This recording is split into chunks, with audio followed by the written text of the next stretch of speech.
6 ribu. Linh ơi.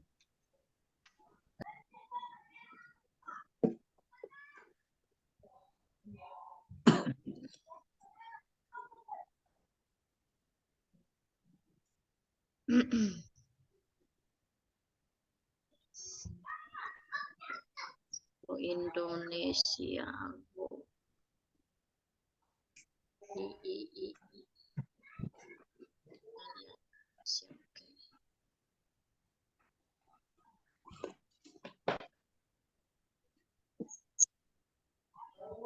今からセスプリンをしますね。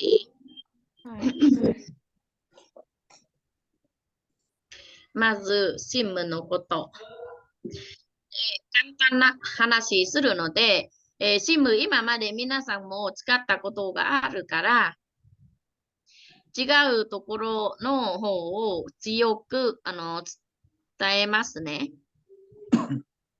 Hai. Jadi minasan kan juga menggunakan kartu SIM kan, tapi bagian di Indonesia. Jadi akan dijelaskan.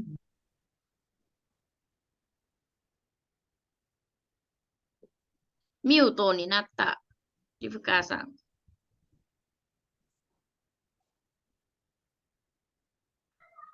Hai. Jadi di sini dijelaskan perbedaan antara SIM di Indonesia dengan yang di Jepang.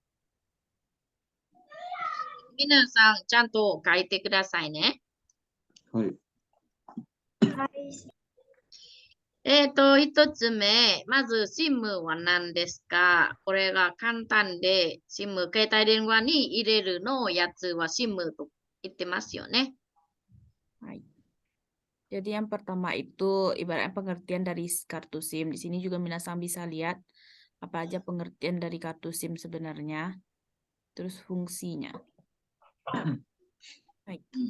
で、SIM は、簡単考えてると、携帯に入れても使えるか使えないか、それを、SIM、電話、ロック SIM の会社により使えるか使えないか、それとも、携帯電話の方もこのような感じ、SIM 入れるか、SIM なし、Wi-Fi だけ使うような電話か。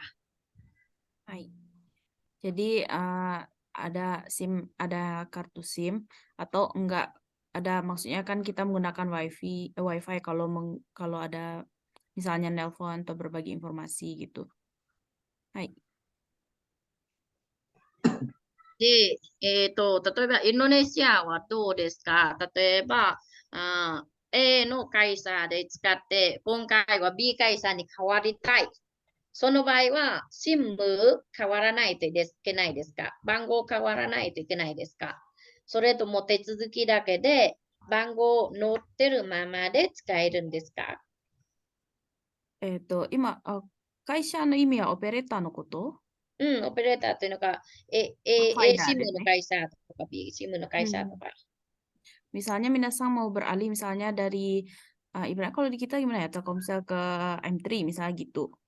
Itu minasan kalau mau beralih itu apakah hanya prosedurnya aja atau minasan ganti kartu gitu, ganti nomor gitu. Ganti nomor lagi. Nihongo de.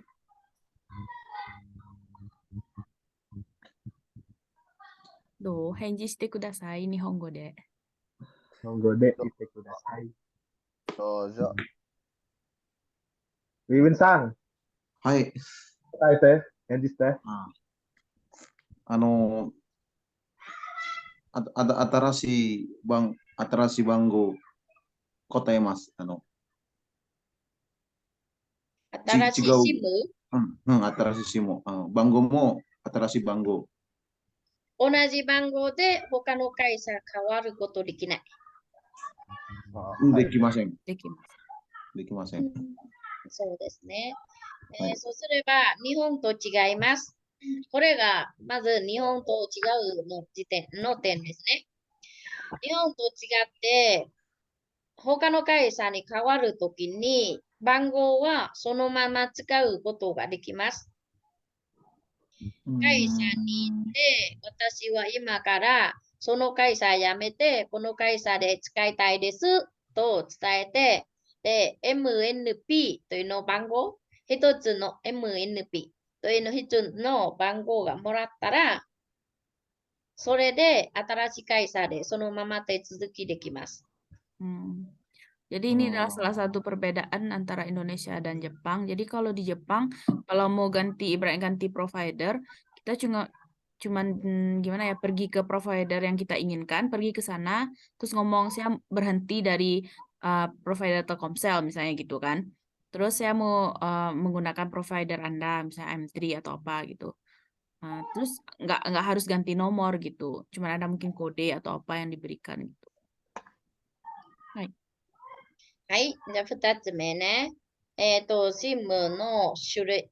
これがだいたいこんな形で、インドネシアも同じですか？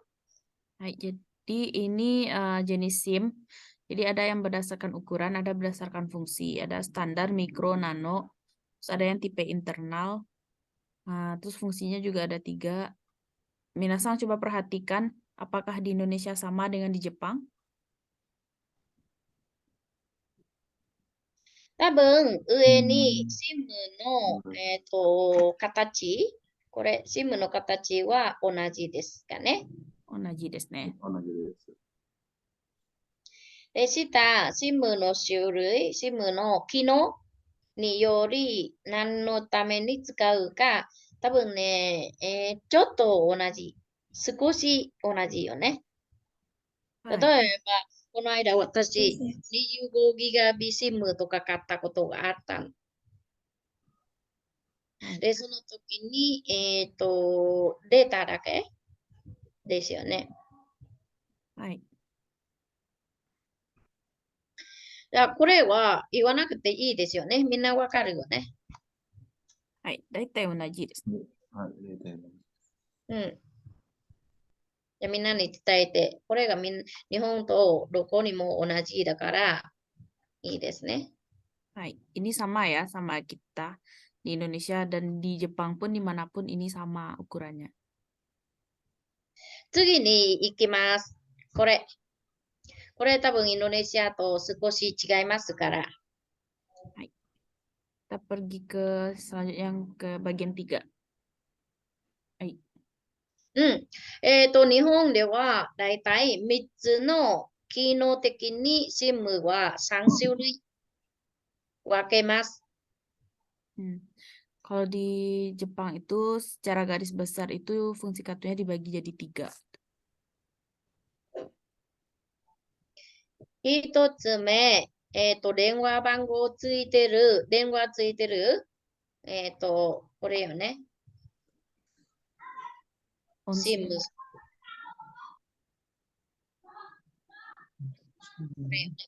Jadi bagian yang pertama itu yang ada nomor teleponnya, jadi kita bisa menelpon gitu.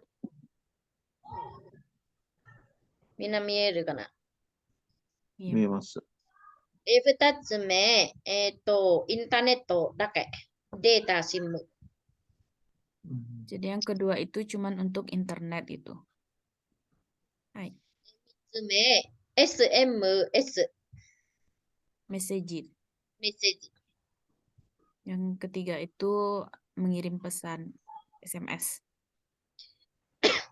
で、ミックスというのが、この中に、例えばこれ、電話番号使える、インターネットがある、両方とも使えるのもの。それとも SMS と、データ使う。それと、一番目の電話できると、最後のメッセージできるだけ、インターネットがないというものがあります。 Jadi di antara 3 fungsi kartu ini ada juga yang mix gitu. Ada misalnya yang panggilan suara dengan komunikasi data, ada juga yang komunikasi data dengan SMS, atau yang suara dengan SMS saja gitu. なんで、これを説明するか、それによりお金は違いますから、皆さん分かったら、日本に来るときに一番使いやすい、自分と似合うもの、一番合うものを使った方がいいと思います。Kenapa ini dijelaskan? Karena beda fungsi, beda juga harganya nanti gitu. Jadi kalau minasang udah punya pengetahuan tentang ini, waktu di Jepang nanti minasang bisa membeli kartu yang sesuai dengan kebutuhan gitu. Hai. OK。で、これね、さっき言ってた3つの、これが携帯電話番号をついて電話かけることできる SIM。はいこ。れがデータだけ。これが SM とデータ。 Jadi yang tiga tadi itu fungsi yang di atas tadi. Yang bagian pertama sebelah kiri itu buat telepon, yang di tengah data internet, yang terakhir itu buat SMS. これというのが、電話できる。電話ね。これが電話できるんじゃない。電話で、通話 Sua. 普通の電話で電話をかけること。これがデータ、インターネットを使うこと。はい。これがメッセージね。ソフトメッセージというのが、携帯電話の方のメッセージってこと。 Hai. Jadi itu tiga bagian tadi. Seperti yang dijelaskan sebelumnya. Yang pertama buat nelpon, yang tengah buat data internet, yang terakhir itu SMS. これを、皆さん書いてください。日本語できないならば、インドネシア語の意味でもいいです。 Jadi minasang tulis ya. Kalau nggak bisa bahasa Jepang, dengan bahasa Indonesia juga nggak apa-apa. わかりやすいし、覚えやすい。はい。これは電話、かけること。これはデータ。これはソフトとデータ。で、この SIM は電話かけることできる。データ使うことできる。SMS もできる。 Hai. Jadi kalau yang pertama itu, jadi bisa ketiganya. このデータ SIM はかけることできない。ソフト、SF、ソフトのメッセージもできない。データだけ。 Jadi kalau data SIM itu emang pure untuk data internet aja gitu, nelpon atau SMS nggak bisa. インターネットだけ。これは電話かけることできないけど、インターネットとソフト、メッセージできる。 Jadi kalau yang terakhir itu selain data internet sama SMS tuh nggak bisa. Contohnya telepon tadi nggak bisa.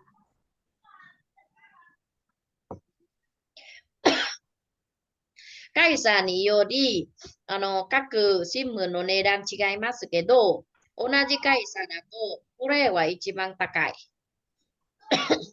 これが、これとこれはところによって値段は違う。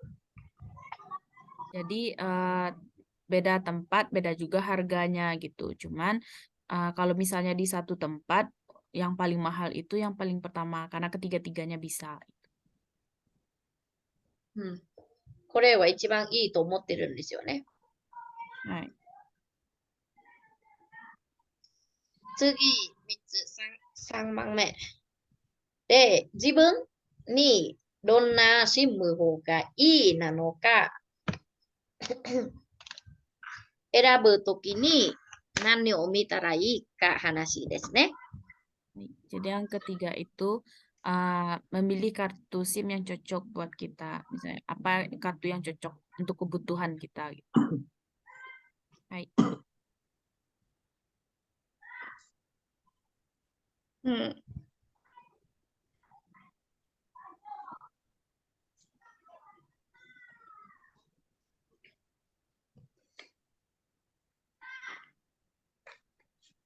次に SIM 何が一番いいなのか。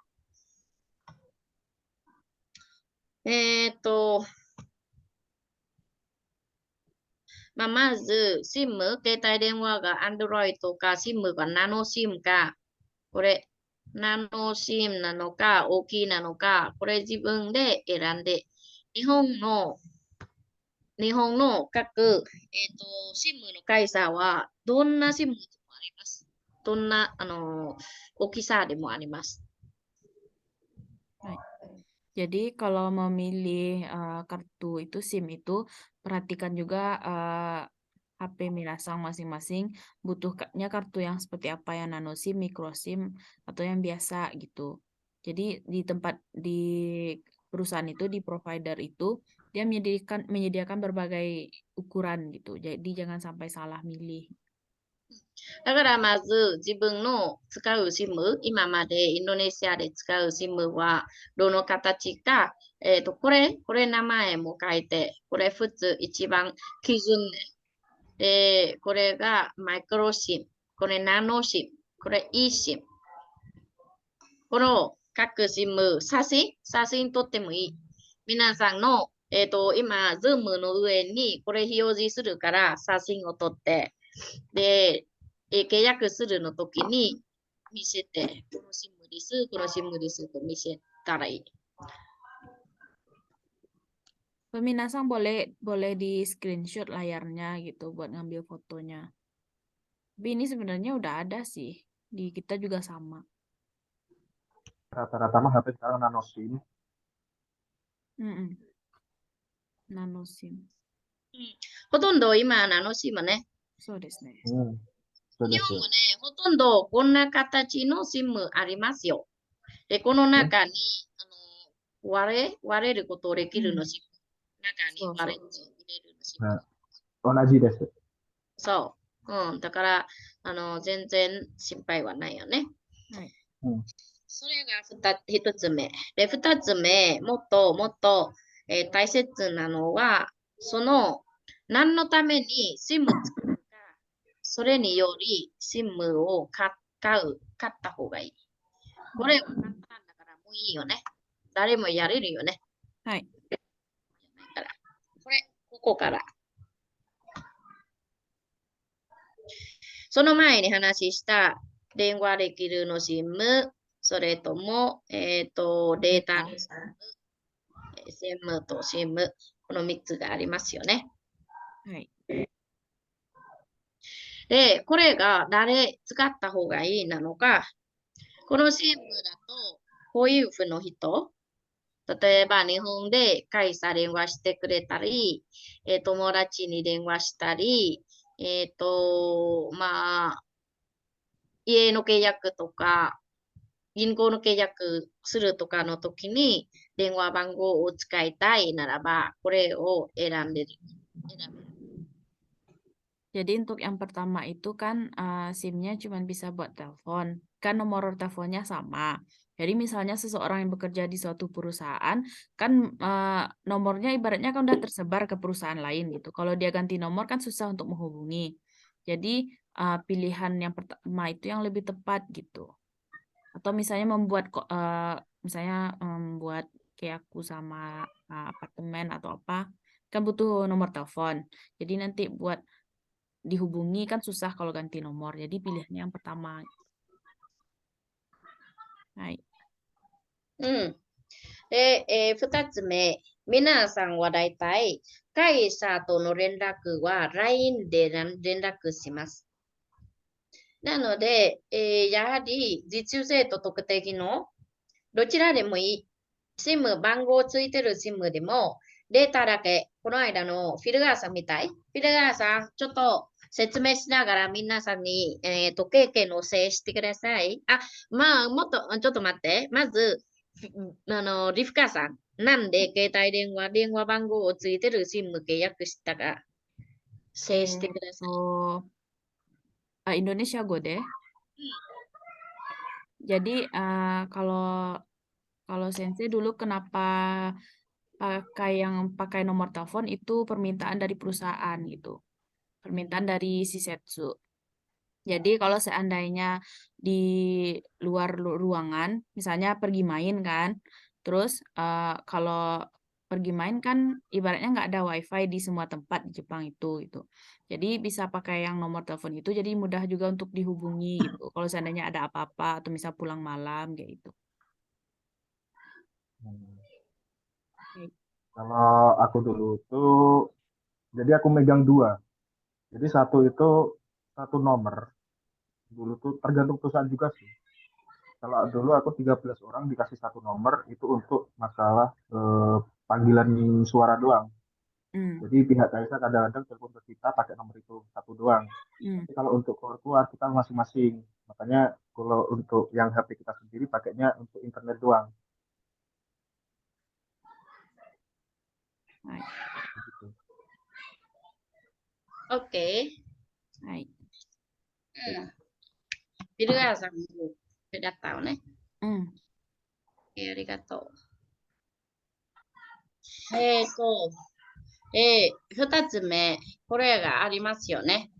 はい。やはり、フィルガーさんは、SIM 番号じゃなくて、SIM だけでも、データだけでも困ることがなかったんですよね。そうですね。そうです。だから、皆さん、自分は、お金、金額を、ドル SIM が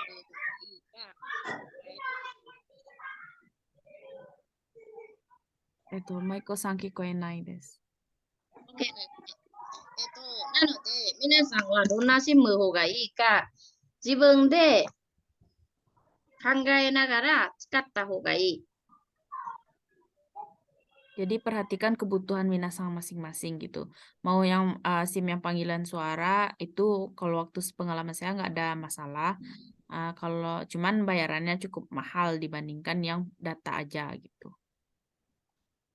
はい。で、最後の SIM はあまり、そうそう。最後の SIM はよく外国人使います。 Yang terakhir itu cukup banyak orang asing menggunakannya. 例えば、インターネットを使って、LINE と WhatsApp と Facebook とか使えます。で、また、LINE とか、他の、何か契約、電話じゃなくて、メッセージで、確認のメッセージもらうの、アプリならば使えるようなことになります。LINE が一番。 Jadi misalnya kalau kita login di Line atau apa, misalnya kan dia butuh verifikasi gitu kan, kayak SMS. Nah, itu salah satu kegunaannya juga yang dipakai sama orang asing gitu. Hai. OK。で、なんで選ばないといけないなのか、インターネットの利用が多ければ多いほどお金はかかります。 Nggak beda jauh sih sama yang di Indonesia. Kalau datanya yang banyak terpakai, otomatis pengeluarannya juga besar kan, biayanya juga besar gitu. これよね。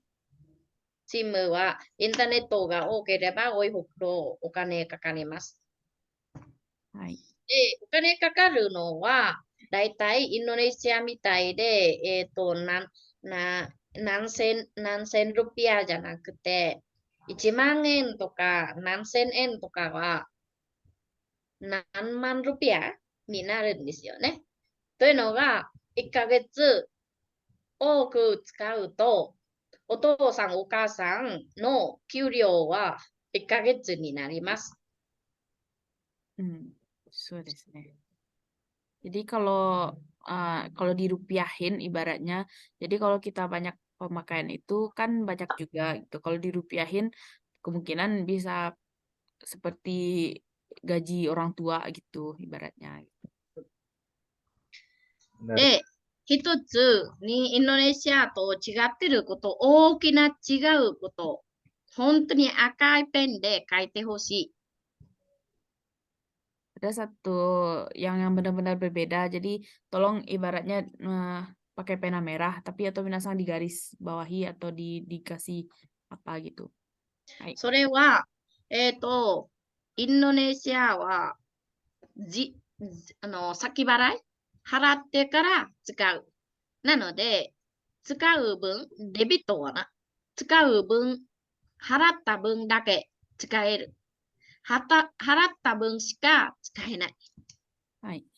Jadi kalau di Indonesia itu kan dibeli dulu paketnya, ibaratnya kan baru bisa digunakan. Jadi yang dibeli itu aja yang bisa digunakan. Hai. 逆に日本ではほとんどというのが、もう一つは前払いの SIM があるんですけど、それインターネット SIM なので、インターネットにより弱い。あまり使わないけど、ほとんどの SIM は後払い。使ってから払います。 Baik. Jadi di Jepang itu yang dibayar awal juga ada, cuman pada umumnya mereka pakai dulu baru di akhir nanti bayar. Jadi intinya tuh kayak kalau ada yang pakai kartu prabayar udah sama. Hmm.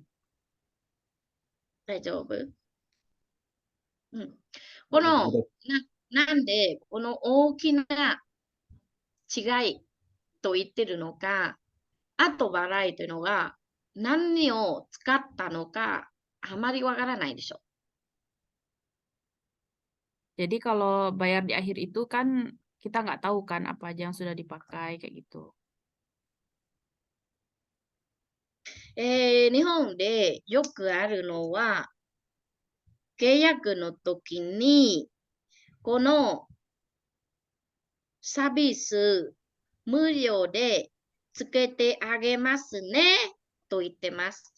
で、3ヶ月本当に無料。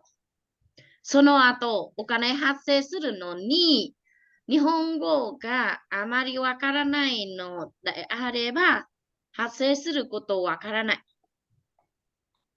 Baik.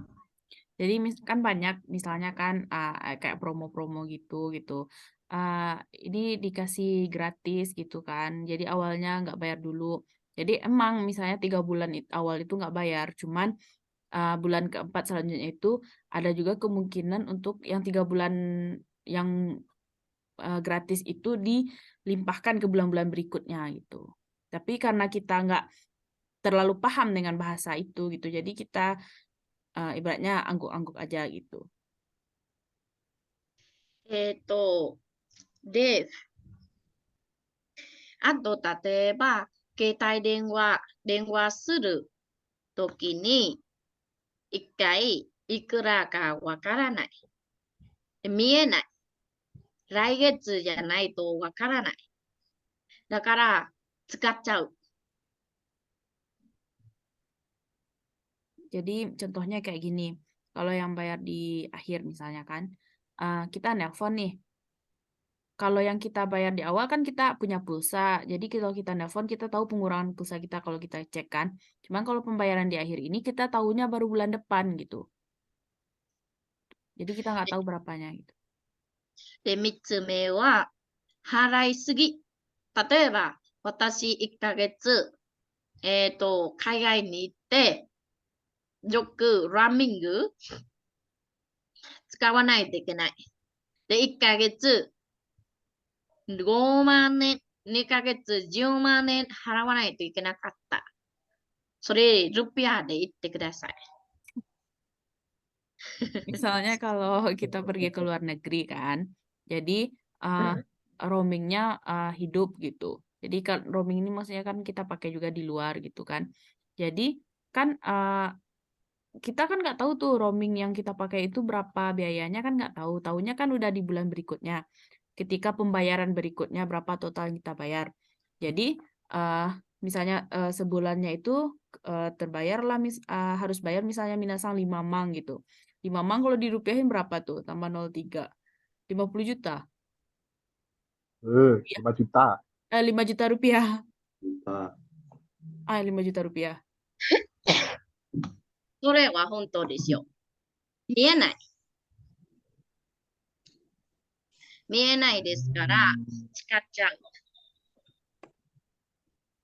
Jadi karena kita nggak tahu berapa pengeluaran misalnya pemakaian itu, jadi ya kita pakai-pakai aja gitu. Akhirnya di ujung jadi banyak bayarnya. で、また、2000、3000円で安いねと思って、で、その中にデータ使えば使うほどお金かかる。使い放題じゃないの契約もあります。 Terus ada juga yang kayak kontrak yang menurut kita murah gitu, cuman ada batasnya. で、日本ではよくあるこんなパターン。5分以内で通話かけ放題。 Jadi di Jepang ada misalnya kayak gitu, di dalam 5 menit itu kita bisa nelfon sebanyak-banyaknya. Apa nih? で、これがよく騙されると思ってる。普段はね、5分以内かけ放題なので、5分だけ。それ以上かけてると、 Bukan と ya, って Kakak? も高い。そう。 Jadi kalau di sana tertulis 5 menit ya 5 menit gitu. Lebih menit lebih gitu pembayarannya tinggi. わからないだと、使っちゃう使ってて、で、それで、お金発生するのが多い。 Kalau kita nggak tahu jadi kepakai terus, jadi mau nggak mau harus bayar banyak. もう一つは、スマホの放送時の、保険。これもよくあります。つけてますねと言って、だけど知らないだとお金払うだけ。分かってる人だと、例えば携帯電話を壊れたり、なくなしたりするときに、新しいものを出してくれて、で、いくら払う。例えば毎月380円払って、で、携帯電話なくなるときに、警察に届け出して、こちらに行けば、この一つの携帯、新しい携帯電話くれてる。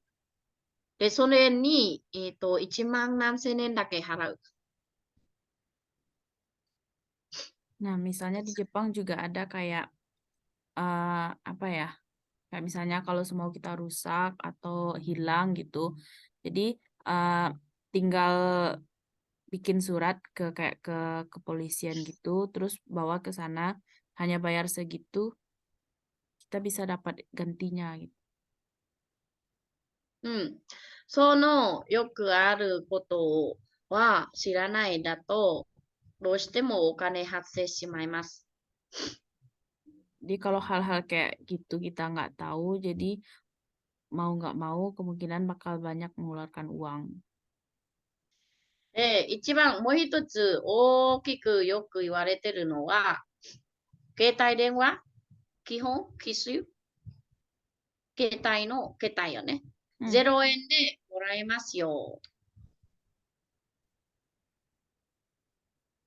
Kihongsu.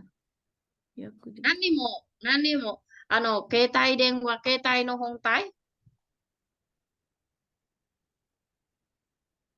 これね、この携帯は0円で携帯電話もらえる。1円で携帯電話もらえる。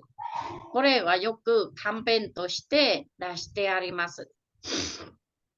Seperti yang Minasang lihat banyak juga iklan-iklan yang ibaratnya 0 yen kita bisa dapat HP gitu atau 1 yen gitu.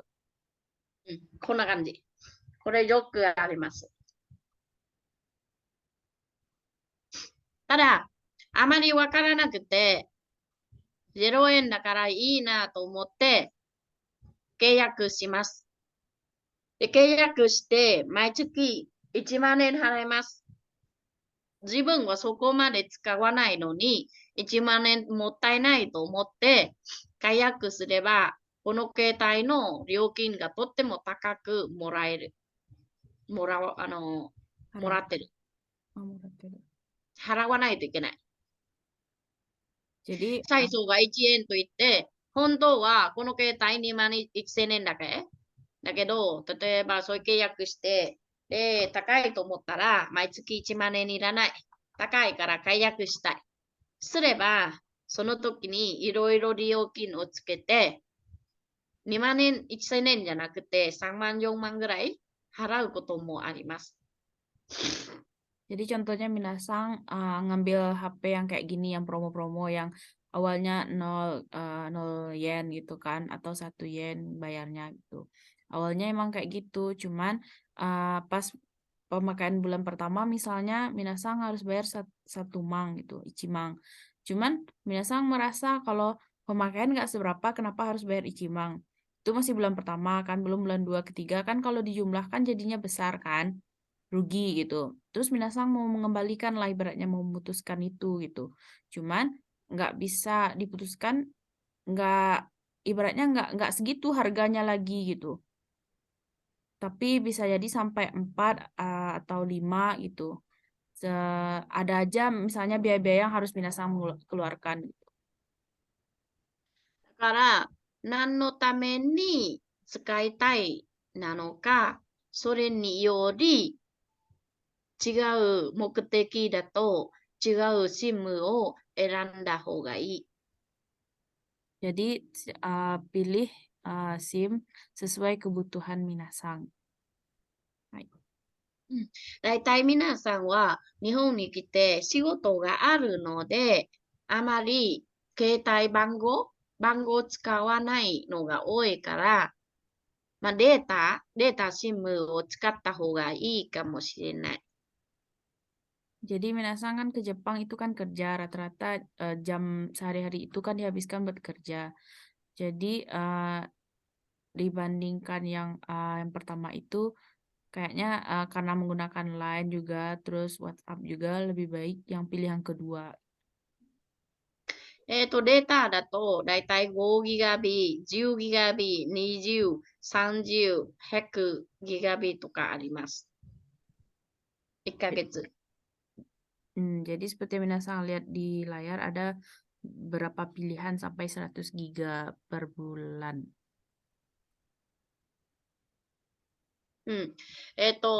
金額的にこんな形になります。これ一番安い。次。 Ini urutannya gitu, untuk biaya bulanan yang paling murah. で、例えば、これどうしても SIM 欲しいならば、じゃあ SIM 欲しいけど、安い会社、安い SIM の会社を、探して使った方がいいかもしれない。 Jadi misalnya kalau minasang mau nggak mau emang butuh yang panggilan suara, SIM yang bisa panggilan suara, minasang pilih provider yang paling murah gitu. で、安い SIM というのはどんな SIM なのか、今、日本ではだいたい、3SIM の会社、大きな会社は、3会社あります。 Jadi kalau di Jepang itu yang termasuk perusahaan yang besar itu ada 3.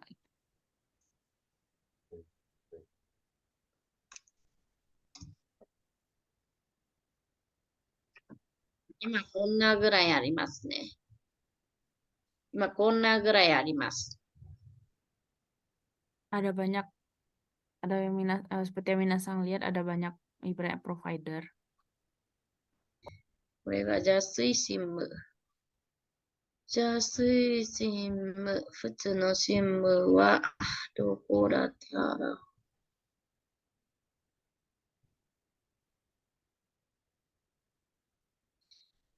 au, Docomo, au、ドコモ、 SoftBank.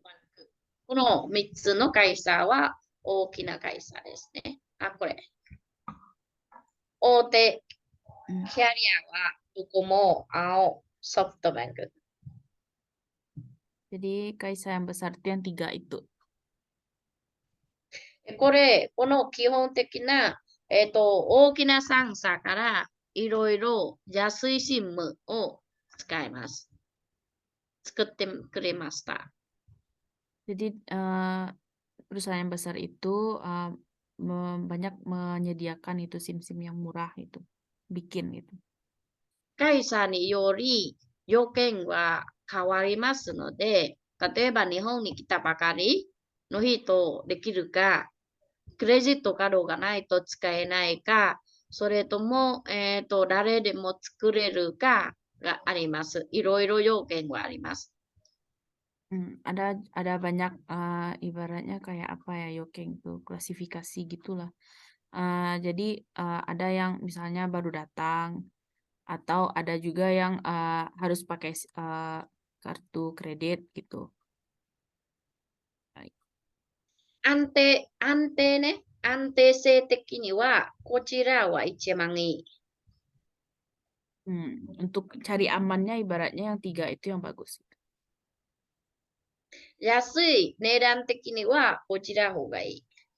Kalau cari yang murah, yang bagian kanan yang banyak itu yang lebih bagus. で、安いシムというのは、これね。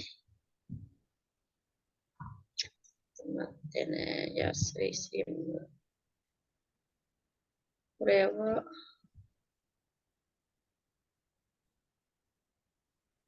難しいから。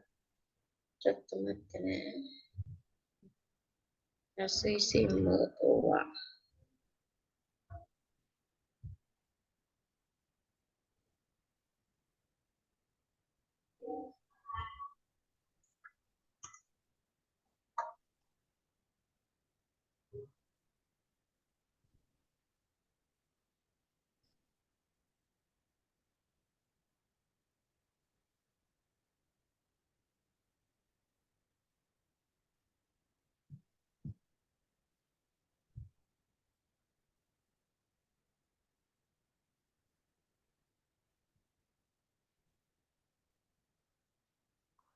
インドネシア。OK。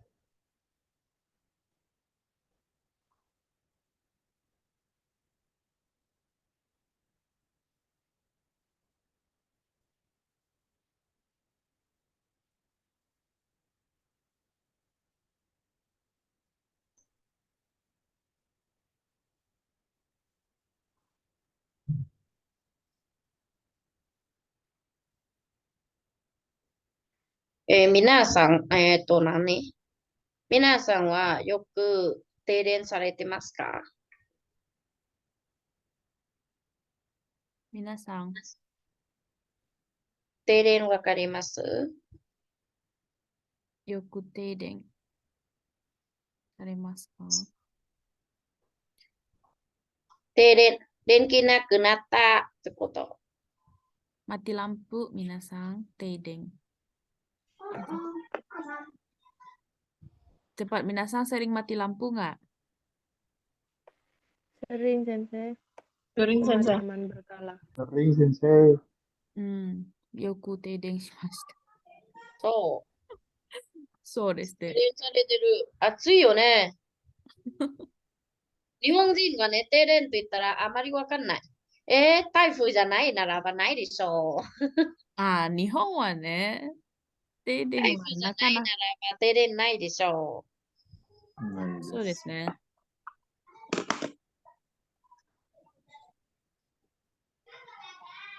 よく停電されました。う。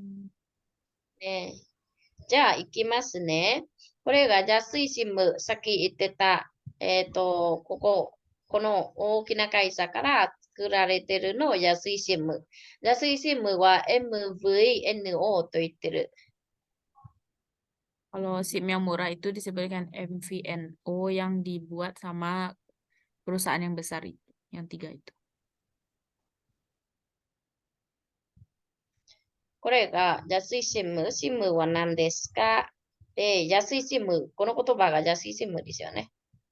はい。安い新聞は何ということをね。安い新聞の使い方、なんだっけ。これが安い新聞は、普通より安いってことね。安い新聞は MVNO と言ってる。はい。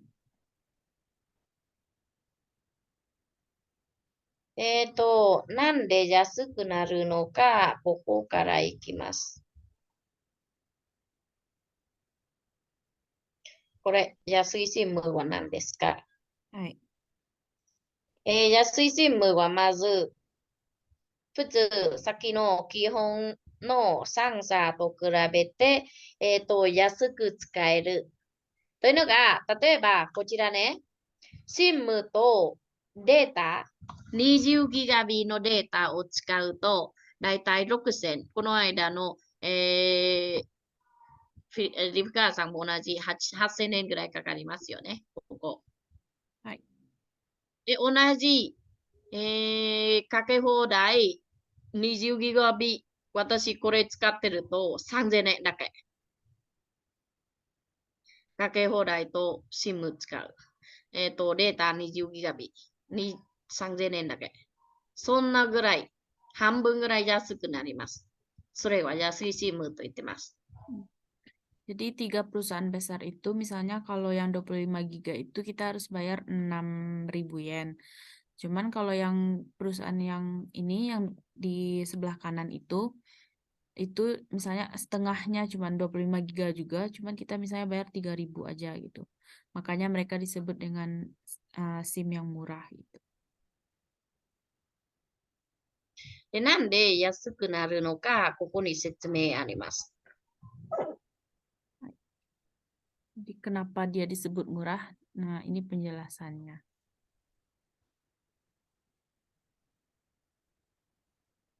ここ。なんで安くなるのか。この安い SIM 会社は、こちら大手な会社の、基本的な設備ということね、を借りてる。 Nah, yang sebelah kiri yang kotaknya biru itu 3 perusahaan besar itu gitu. これよね。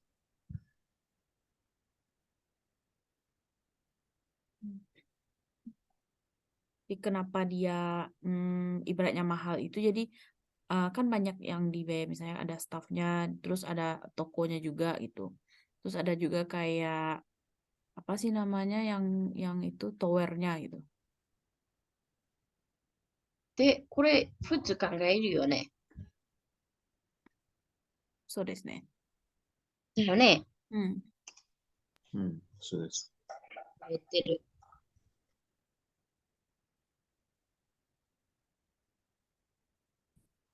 これ、本当はこれのことです。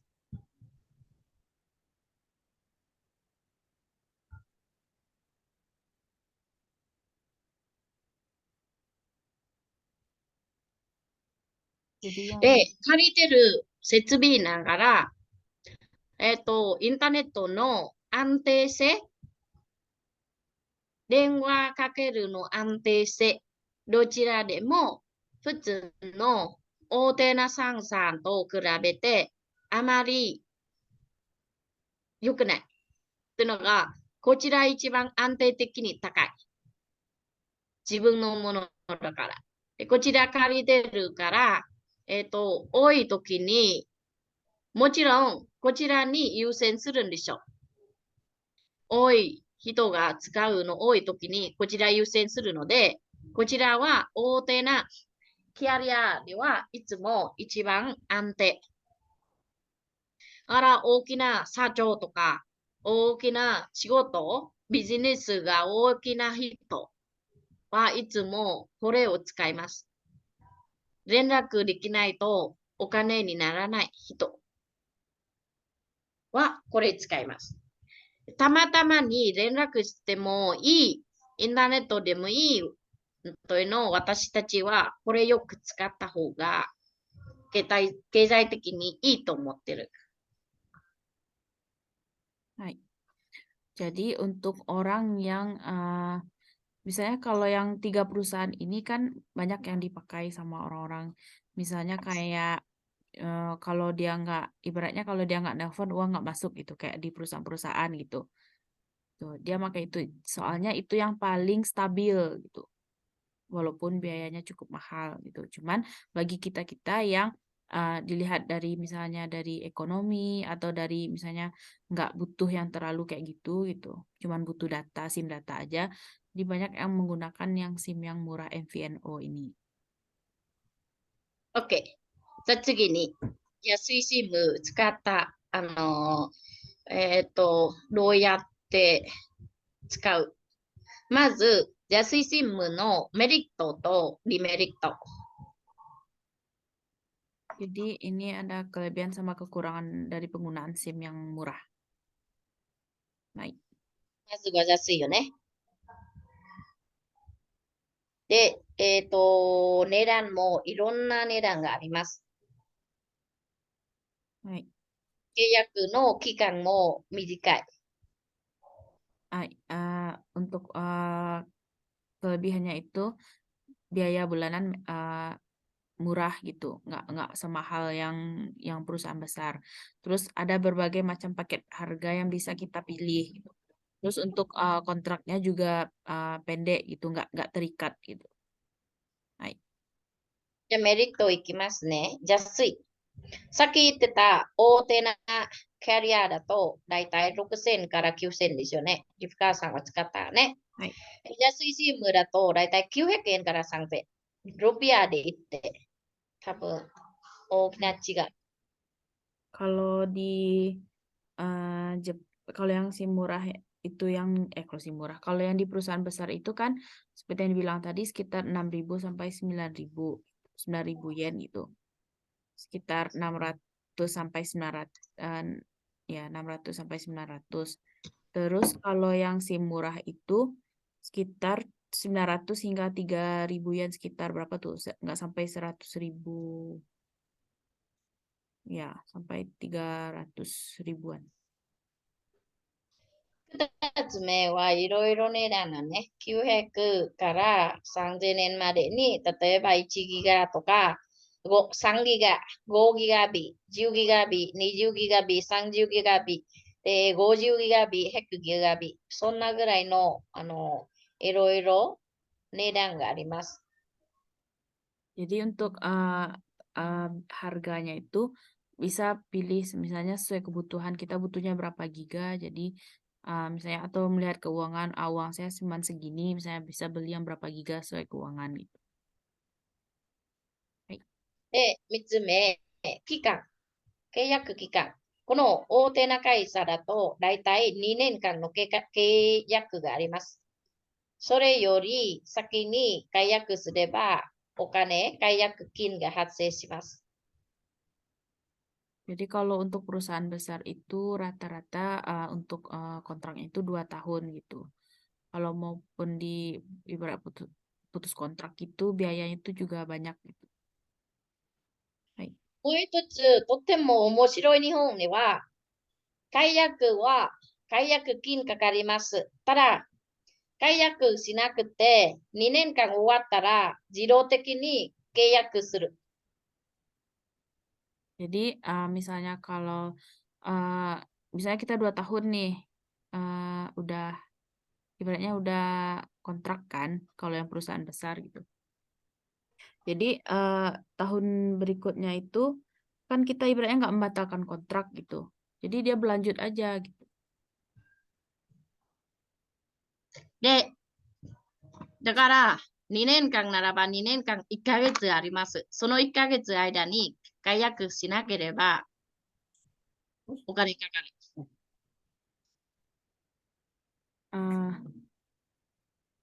これよね。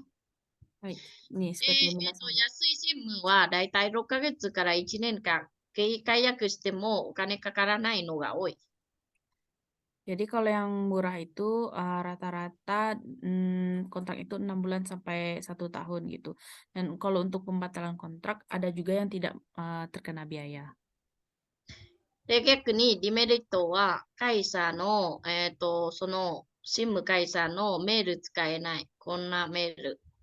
まあ皆さんは Gmail 無料で使えるからこれあまり使わないけどね。 Baik. Untuk kerugiannya yang pertama itu tidak bisa menggunakan email perusahaan. で、次はこれ、各家族の人の中に電話できない。これでもういらないですよね。日本にいるの他の家族、みんなは大体家族に、WhatsApp で電話するからこれも関係ないよね。そうですね。Jadi kalau yang nomor 2 itu nggak terlalu ada hubungan, soalnya kan kita rata-rata pakai Line atau WhatsApp. これだけちょっと、皆さんが困るになるんだけど、これだと使えるので、あまり関わらないよね。はい。で、最後に、この邪水新聞はどこで買えばいいですかってことね。はい。邪水新聞は、やはり邪水新聞でも、この大手な新聞でも、一番いいのは、この店舗に行って契約した方がいいですね。店舗に行って契約するのが一番いい。Hai. Jadi untuk seperti yang minasang lihat di layar kan sudah ditranslate juga. Jadi untuk membeli atau untuk kontrak SIM murah itu lebih baik ke situs resminya. 例えば、楽天ならば楽天の店舗に行って、UQ モバイルならば UQ モバイルの店舗に行って契約する。 Jadi misalnya kalau Rakuten ya ke webnya Rakuten gitu, Yuki Mobile ke webnya sana juga. 一番、気をつけて、あまりやってない方がいいのは、知り合いとか、自分のパスポートと在留カードを渡して契約してくれることはやらないでください。 Ada yang jadi perhatian penting juga kalau misalnya atau teman atau kenalan atau siapa, jangan meminjamkan paspor sama itu Zaidu Kado. それを絶対やらないでください。なんでなのか、その人は本当に契約してくれるか、それとも詐欺で契約するのに0円の携帯電話をもらって、自分は契約だけ渡して、そうすれば解約したいの時に、あなたは10万円とか15万円とか払わないと、携帯電話の方の払わないと、解約できませんと言ったら困ります。Sama juga sih kayak di Indonesia, misalnya kalau kita pinjamkan kan, terus contohnya kayak yang 0 yen tadi itu atau yang 1 yen tadi. Di waktu membatalkan nanti mau nggak mau minasang yang harus bayar gitu. Berapa biaya yang misalnya kalau biaya pembatalan kan banyak tuh. Mau nggak mau minasang jadi yang bayar gitu. Karena pakai atas nama kita. もう一つのは、例えば、SIM、データ SIM だけ買った方がいいかもしれない。Jadi emang sih buat beli SIM itu sesuai kebutuhan, cuman kalau kita ini kayaknya cuman yang data aja udah cukup sih kayaknya. データ SIM だけ契約して、日本ではね、携帯番号があるといろいろことできてます。 Kalau di Jepang kalau ada nomor telepon itu banyak hal yang bisa dilakukan. 詐欺しやすい。で、SIM はだいたいこんな感じよね。これベトナムだからベトナムよく使うの会社なんだけど、例えば SIM30 ギガビ1ヶ月。データだけ。で、2800円1ヶ月。で、50ギガビ1ヶ月だと3000円。100ギガビだと3900円。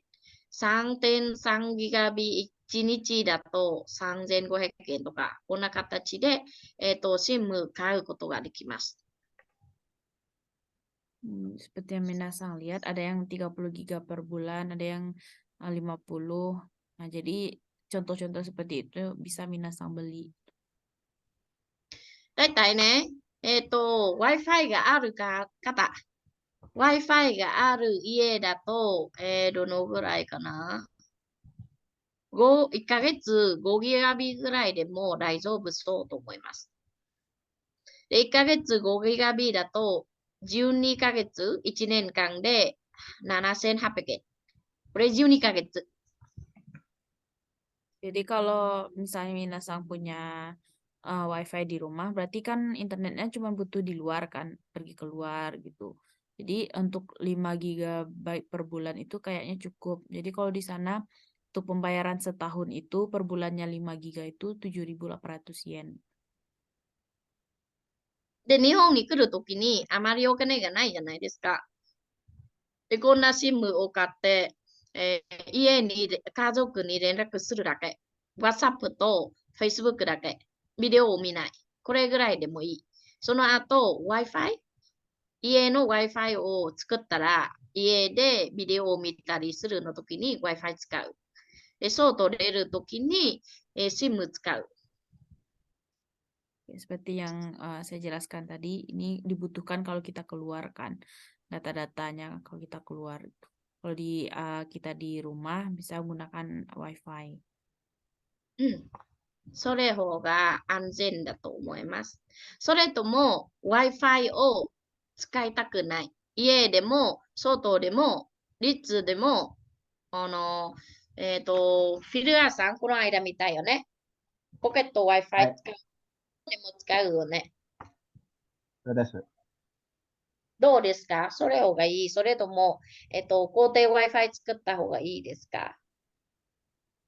私、まあ、そのポケットはめんどくさい私よりな。めんどくさい？そうです。Wi-Fi ポケットあったら。だからなんか家で Wi-Fi もあるし、だからめんどくさいになってる。ああ、家 Wi-Fi いらなくて、ポケット Wi-Fi だけならばいいよね。そうですね。それだから。うん。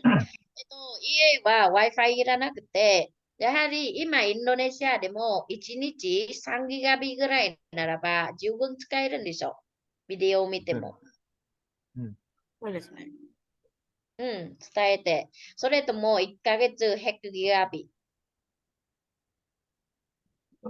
Jadi kalau untuk perharinya kan kisaran 3 giga, penggunaan 3 giga. Jadi untuk sebulan itu kan sekitar 100 giga.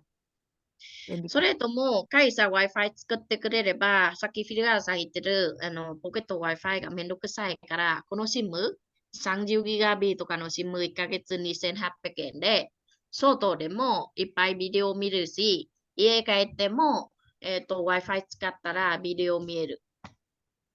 Jadi kalau seandainya kita punya wifi di rumah, jadi nggak usah yang pakai wifi tadi gitu, beli yang SIM ini aja, bisa di luar dipakai gitu. で、これはだいたい SIM 買う、お金払って SIM 買うだけで、自分の書類関係ない方が多い。それ方が簡単。簡単っていうのがあまり、自分の書類使ってるといろいろ詐欺されてることがあるから、最初日本に来るときにこれ使った方が安全。 Jadi kalau yang SIM kayak gini kan nggak perlu kayak nyerahin itu Zerukado atau paspor segala macam kan itu nggak butuh. Jadi ini lebih aman gitu. でまた、僕で Wi-Fi は2人、例えば2人同じ部屋に住んでます。Wi-Fi、公邸 Wi-Fi 作らない。そうすれば1ヶ月2人200ギガビ。4800円が安い。2人。で、300ギガビだと5100円。これも安い。 Jadi kalau misalnya pakai wifi ini misalnya dipakai berdua, misalnya kalau ambil 300 giga itu bisa biaya bagi 2 gitu. Itu cukup murah. あまり、待ってる期間が少ない。日本では公邸 Wi-Fi 作るとだいたい1ヶ月待ってないといけない。 Jadi kalau yang kote wifi itu butuh waktu gitu. で、待ってなくてもいい。すぐ買ったらすぐ使える。家で使ってもいいし、外みんな一緒に会社に行くときに、同じ会社だから、会社に持ってって、休憩の時も使えるし。 Jadi kan pakai wifi ini kan dia nggak besar kecil gitu. Dia bisa dibawa kemana-mana gitu, bisa digunain di mana aja. 支払いは毎月、スマートビットというの番号があって、コンビニで支払いすることも簡単。 Jadi kalau untuk bayarnya ada kayak nomor gitu, jadi bayarnya itu di kombini, misalnya kayak 7-Eleven atau Family Mart gitu. で、これが、今までベトナム人が多いからベトナム人よく使う SIM だけど、こんな、いろいろ安いようなことが多いです。なので、今から日本に行くまでにインターネットでいろいろ調べてください。 Jadi masih ada waktu buat minasang cari-cari dulu gitu. 日本に行くまでにもう少しだけ時間なので、調べて、準備して、で、日本に来るときに、やはり皆さんあまり多くお金持ってこない。だから、最初に高いの携帯契約するのはあまりいらないと思います。 Jadi kalau minasang misalnya pas baru datang di Jepang kan, untuk awal kan kita nggak bawa banyak uang gitu kan, harus hemat-hemat dulu gitu. Jadi sebelum pergi ke Jepang cari-cari dulu mana yang cocok gitu, cari yang murah. はい。初めて日本に行くときに安い方を使って、その後、自分のニーズにより、自分の規模により、まだまだこれ欲しい、それ欲しいならば、その時に契約してもいい。先の新聞はだいたい使ったら払うけど、もう、止まったらそうすぐ止まれる。解約金じゃない。 Jadi SIM card yang tadi itu misalnya kalau udah dijangka waktunya itu dia bakal stop sendiri tanpa harus minasang batalkan gitu. Jadi nggak terkena biaya pembatalan juga gitu. OK、今日の話はここまでです。 Jadi はい。 hai. はい、お疲れ様でした。 Otsukare sama desha. お疲れ様でした。日本に行くまでに、いろいろ調べて準備してください。 Jadi sebelum ke Jepang, minasang persiapkan ya apa-apa aja kebutuhan atau segala macam. Atau yang bakal misalnya kayak SIM card tadi dicari dulu yang murah sesuai kebutuhan gitu. Wi-Fi もいいけど、解約すると、私一番大変するのが、3人一緒に日本に行きます。で Wi-Fi を契約します。途中で1人辞めます。でその2人払わないといけない。で2人はもう1人が辞めたら、1人だけ Wi-Fi 全部払わないといけない。それは皆さん、来る時にあまり考えない。 Jadi yang juga mondai juga masalah juga kalau misalnya minasang pasang wifi kan, misalnya datang bertiga, kan berarti awalnya kan biayanya bagi 3, terus berhenti 1 misalnya kan, terus mau nggak mau kan yang biaya bertiga tadi ditanggung berdua gitu, berhenti lagi 1 lagi, mau nggak mau biaya full pribadi, jadi 1 orang gajinya. だから最初に来るときに1人ずつ自分は1枚で買って毎月毎月使って自分で使うだけ方が簡単。 Jadi yang paling gampangnya itu yang SIM card yang tadi beli sendiri buat kebutuhan pribadi gitu. Jadi yang kita pakai itu yang kita bayar gitu. で例えば家で Wi-Fi5000 円3人で1人はだいたい2000近い。電話、携帯電話も電話番号つけて1ヶ月3000円ぐらい。そうすれば1ヶ月5000円ぐらいかかります。その代わりに5000円ならば3000円だけで100ギガビぐらいを使ったら1人で十分外でも家でもどこにも使えるのがいいかもしれない。 Jadi kan misalnya kalau di luar kita juga butuh internet kan mau nggak mau kan kita beli kartu juga. Sedangkan di rumah ada wifi. Ada di rumah wifi misalnya kalau kita bertiga, anggap aja per orang itu 2.000 gitu. 2.000 yen. Terus kita juga beli SIM card buat keluar kan. Sebulan itu misalnya 3.000. Jadinya kan totalnya di 5.000 kita bayarnya pengeluaran kita jadinya buat internet gitu. Jadi lebih bagus kalau dari awal yang SIM card yang data itu aja gitu. Jadi cuman kita ngeluarkan 3.000 per bulannya gitu. Bisa dipakai di rumah, bisa di Apato, bisa juga dibawa keluar gitu. うん。OK。リコーディングを止まったらいい。はいありがとう。